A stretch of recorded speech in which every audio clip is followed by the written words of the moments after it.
Hey everybody, welcome back to another video with the High Mountain Homestead. I am PJ and I have been excited to do this video. What I love about the Dorper sheep, everything you need to know. Dorper sheep 101, why they're great for homesteading, why they're great for meat. If you are new to the channel, I am so glad to have you here. It's awesome to meet for the first time. For now, I want to just start talking about these Dorper sheep.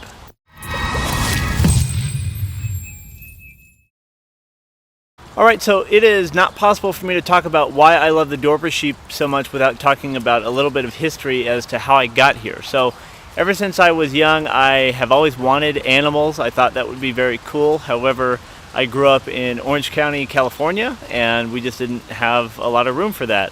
And so, like my parents could tell you, one time, I think I was like 16 or 17, I went out and bought a duckling and hid it for them. That lasted about 3 hours. And anyway, I've just always been interested in keeping animals. And so when I moved to a place that would kind of allow more of that, I started thinking about, okay, what are my options? So coming from the city, you naturally start thinking about cows, and you do your research and realize that cows need so much land. My property is 1.25 acres. That's not really enough to do anything more than finishing a cow on, unless I bought feed exclusively for it. Goats are great. I've thought about doing goats as well, maybe for dairy, but the prospect of milking twice a day sounds exhausting. Pigs or hogs are cool. They're probably the next thing on my list. However, I am not even halfway interested in breeding hogs, so that's not something I want to do very quickly. I do love chickens. Chickens are great. We've got chickens. You probably see them running around. There's some chickens hanging out with a rabbit back there. Okay, so sheep. So it landed on sheep. Now comes the research for me of what kind of sheep do I want to get. People think of sheep and they naturally think of wool, but the wool business is kind of dead, and so there's either dairy or meat. And again, I just talked about goat's milk. I don't want to be milking a sheep every day, twice a day, so meat. And once you start looking at meat sheep, you start realizing that there are certain qualities that go along with a good meat sheep, and the Dorper meets all of those qualities. So that's how I got introduced to the Dorper. Let me talk about some of the things that I uncovered in my research and that I can say are true, having raised them. Okay, a little bit of history on the Dorpers. They come out of South Africa. The reason why they're called Dorper is because they come from half Dorset, half Persian blackhead. So Dor from the Dorset, Per from the Persian blackhead. Okay, let me get started on the why. I've got 8 reasons why I think Dorpers are exceptional meat producing sheep. First and foremost, they are hair sheep. So what that means is, yeah, this looks like wool. You can see they've got some wool on them still. They're shedding it slowly, but because they are hair sheep, they naturally produce less lanolin oil, which if you have people that eat lamb and they're like, yeah, I don't like the gamey taste, or it tastes greasy, a lot of times that's lanolin oil that they're tasting, and these sheep, the Dorper, produce a heck of a lot less of it. Also, because they are hair sheep, I don't have to shear them. I know a lot of people that do. I would like to. If I had the equipment and setup, I would shear them, but as it gets warmer, they start shedding it themselves, so that's great with a hair sheep. Reason number 2, high birth rate. Okay, so the Dorper are famous for averaging a 150% birth rate on there, so that means about every other time they will twin. I have been told that with good nutrition on their second lamb that they have, with good nutrition and good environment and setup, it's not uncommon to see 180% birth rate, which is awesome. Reason number 3, Dorpers are famous, along with other hair sheep, for being able to breed year-round, which is awesome if you live in a climate where that makes sense.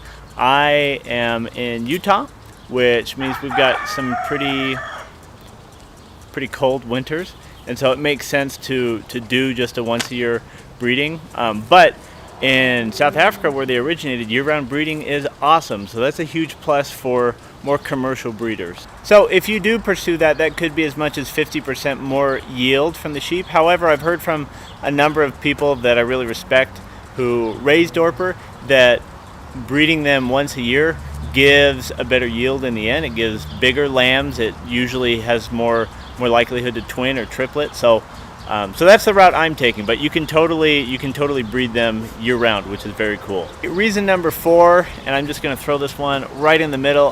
They are super cute animals. I think the Dorper is the most attractive sheep out there. I think that their conformation is great. Their coloring is really cool. I really like the standard breed with the black head, although there are white Dorpers as well, but as you can see, I'm biased to the black-head Dorper, but super attractive animals. I think they're very, very good-looking sheep. The next thing that I want to talk about, reason number 5, is that Dorpers are famously good mothers. So good mothers means, you know, their nurturing ability is tops, which is super important. It makes them a very low-input animal. They are excellent at giving birth. Quick story of our first lamb on this homestead. I was checking our pregnant ewes. At that time I just had 2 pregnant ewes, and I was checking them in the barn about every 2 hours, maybe every 3 hours, and in between one of my checks, she had the baby, licked it down, the cord was gone, like the lamb was standing up. At that point I just hopped in, made sure that the lamb was getting milk from mom. We docked the tail not too long after that, and they were off, man. This girl right here with the dot on her head, our first lamb. She actually went without a name for a very long time, but my 4-year-old decided to call her Hermione, so that's her name now. Alright, so great mothers cannot be overstated enough. The Dorpers are famous for being good moms. Okay, reason number 6. Wanted to get with these guys. These are my lamb rams. The rams are very good at siring lambs that carry a lot of traits of the Dorper, which is really, really great. You know, people say that the Dorper sheep are the future, but I feel like that might be an overstatement. But here's why there's hope in that, is because Dorper, the wool business is kind of dying, and so, but there's still a big need for meat. Lamb meat, I think, is delicious. It's super nutritious, and so, but there are these people that have these longtime sheep herders that have these massive herds of sheep, and they mostly get wool out of them, and it's a dying business. And so what's great is if you can introduce a few Dorper sires into your flock, then within just a few generations of strategic breeding, you can have really great meat sheep. Yeah, they're not purebred Dorper or full-blood Dorper, but still really good animals, especially if meat is your end game. Okay, reason number 7 that I think Dorpers are excellent animals is that they will eat roughage. Hey, Winnie. So number 7, sheep. These Dorper sheep are famous for eating roughage. So again, that's why they did so well in South Africa. It's because they were able to eat roughage. I've seen a lot of people in Texas and Oklahoma do Dorper, and they are on dry lot situations basically, and they kill it there. They do so well. I don't have a dry lot, but I do feed them some alfalfa year-round just to supplement, because I don't have a huge pasture, and my pasture needs to be enhanced. But they will eat just about anything. You see these trees I've got around my pasture? We had some of them taken down, and they're big trees. They're probably 80+ feet tall, and when they came down, they were cleaned up within less than a day for each tree. With, I think at that time I had 7 sheep. So they'll eat the leaves off the trees. They are great at turning green stuff into meat. Okay, 8 and last thing, and then I'm going to get into some of the downsides of Dorper. The last thing is that they are heat and insect resilient. So it's kind of crazy. Like, see how big their coats are. Granted, they're shedding them right now, but surprisingly, they are very heat resilient. I mean, think about it. They came from South Africa. I'm in Utah right now. We're experiencing a summer where every day is in the 90s, usually around 95. So it is very, very hot here. And luckily, I've got a lot of shade from these trees. But they do fine in it, and that's amazing to me. Insect resilience, that's another huge thing for sheep.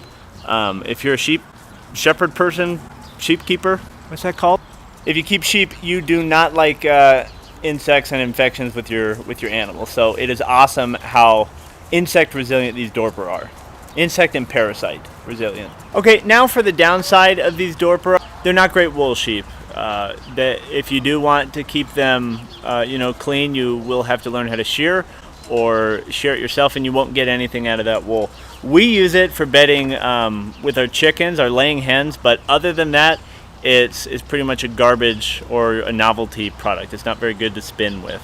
people won't pay you for it. People say that Dorper are very good mothers in that their milk is great and their lambs grow super fast. So I would guess that that means that their milk is good, but people just don't historically milk Dorper. I don't plan to. I suppose you could, but that is a downside. If you want a dairy sheep, there are better options out there. Okay, and finally, the biggest downside to Dorper, and I'm being 100% sincere when I say this, they are so loud. It is unbelievable when they want to be loud. They, like, I have talked to my neighbors, and I think my neighbors are just really nice, but like, it is so annoying when they go. On weaning season, oh my gosh, that day was the most stressful day of owning these sheep. This mama right here, Winnie, she can be absolutely deafening if you are next to her when she is bleating. That's the word when sheep go, right? But the noise of that these sheep can make, it is unbelievable. And I've heard from many people that keep Dorper, they are the loudest of any sheep. So if you have a small operation like I do, it can be really frustrating when you just panic about, oh my gosh, are my neighbors gonna, file a complaint or come banging on my door or something. Nobody has, and everyone's super nice here, but they can be very loud when they want to be.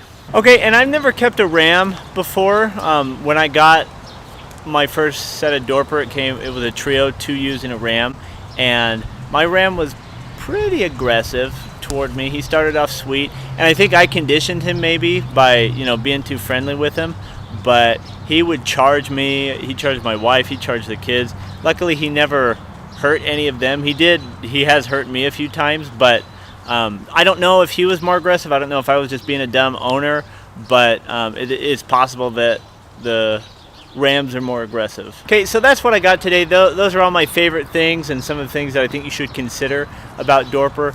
I am a huge fan, I always have been, of this breed. So if you stuck around and watched it, thanks for catching the video. Not all of my videos are this long, but for a topic this important, I wanted to make sure it was exhaustive and comprehensive. If you liked that video, please give it a like on YouTube. Consider subscribing if you're a fan of the Dorper.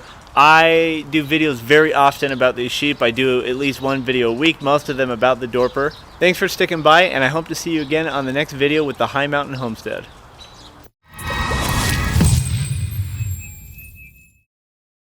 Apparently they're really interested in the roosters.